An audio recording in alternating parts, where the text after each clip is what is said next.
Por que os padres anglicanos são casados? Em primeiro lugar, a Igreja Anglicana segue os ensinamentos bíblicos. Paulo, em 1 Timóteo, capítulo 3, versículo 2, e também quando escreve para Tito, no capítulo 1, versículo 6, entre algumas exigências para a escolha do episcopo, do bispo, do presbítero e do diácono, Paulo diz que eles devem ser casados com a única esposa e devem saber governar a própria casa. Questiona Paulo: se não sabem governar a própria casa, como governarão a casa de Deus que é a igreja? A Igreja Anglicana também tem como base a tradição. E segundo a tradição, com exceção do apóstolo João, todos os apóstolos eram casados, inclusive Pedro, que tinha sogra. No Concílio de Nicéia, que aconteceu em 325, diz o seguinte: que nenhum bispo, presbítero ou diácono expulse sua esposa sob pretexto de devoção.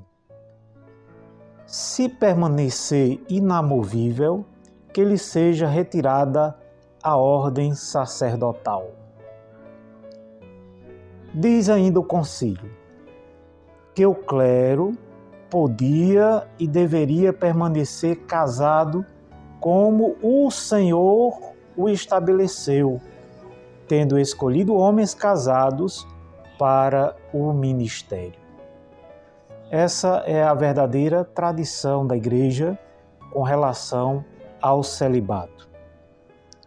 A Igreja Anglicana entende que não há incompatibilidade entre o sacramento da ordem e o sacramento do matrimônio.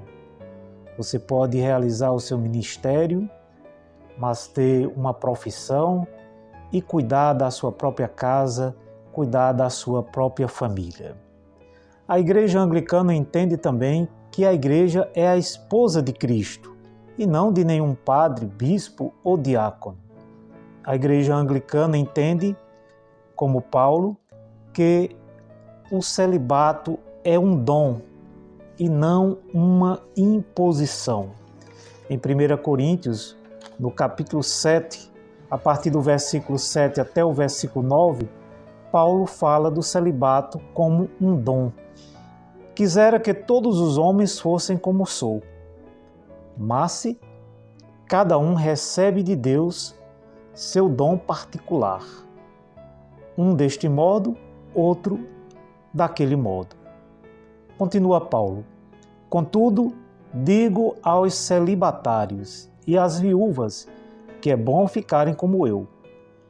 Mas, se não podem guardar a continência, casem-se, pois é melhor casar-se do que ficar abrasado. Portanto, porque os ministros, os padres anglicanos, são casados?